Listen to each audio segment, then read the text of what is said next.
And now I'm going to jump to the section of this prompt that has the same name as this video, advice for writing a better literacy narrative. Here are the tips that I want to give you to really kind of step up your literacy narrative. So the first thing is simply that these will be read by your classmates. So, only disclose information that you're comfortable with your classmates knowing and with me knowing. We'll be the primary public for your piece. So as long as you're comfortable with your classmates and me reading those details, you're good to include them.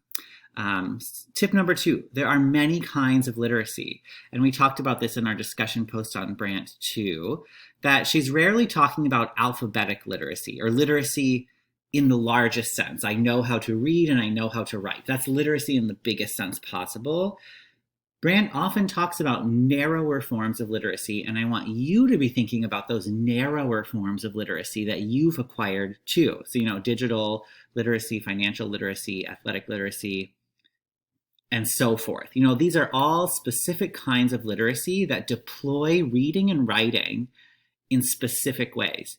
In musical literacy, you learn how to read notation, musical notation. You learn how to read a staff, a clef, all of those things. That's all literacy. So be thinking about your specific literacies and which specific literacy you could write about in this narrative. Another reminder that sponsors can be people, but they can also be institutions or other non-human forces. So remember that sponsors can be things. I have a list over here. Schools, corporations and businesses, local, state, and federal governments, any one of those. It can be an employer. It can be lobbyists. Anyone who is, again, think about sponsor as someone who gives money. Anyone who's paying money to enable your literacy or the literacy of a group of people. That doesn't have to be a single person. That can be an institution. So keep that in mind, that this sponsor that you are analyzing can be an institution. It doesn't have to be a person.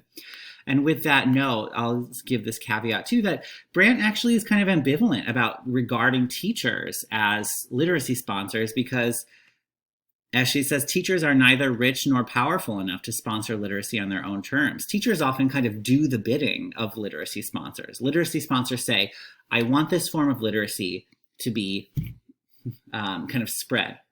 And so I'll employ a teacher to do that. Teachers rarely get to be literacy sponsors themselves. They just kind of do the bidding of literacy sponsors. So teachers may not be the best sponsor to analyze in an essay, in a literacy narrative like this.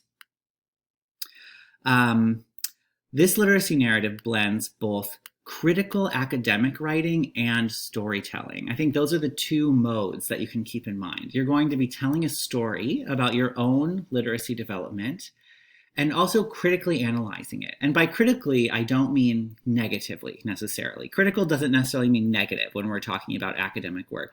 It means evaluative. So critical academic writing is casting a kind of evaluative, even you could say impartial eye on what it is you're writing about and offering that evaluative take on it. That means you can say, here are those good elements of my literacy sponsorship.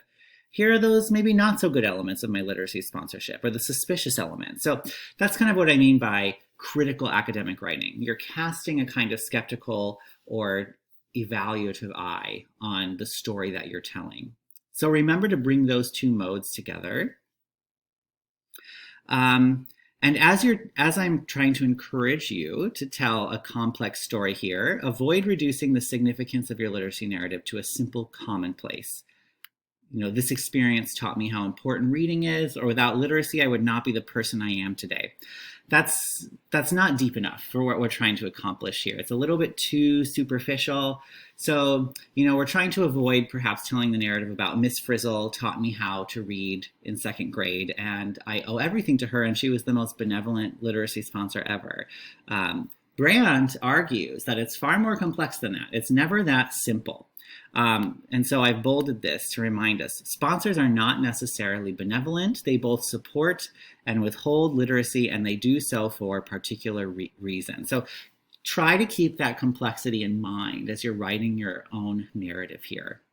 All right, so those are my tips for writing a better literacy narrative, or a literacy narrative that captures the complexity of literacy sponsorship.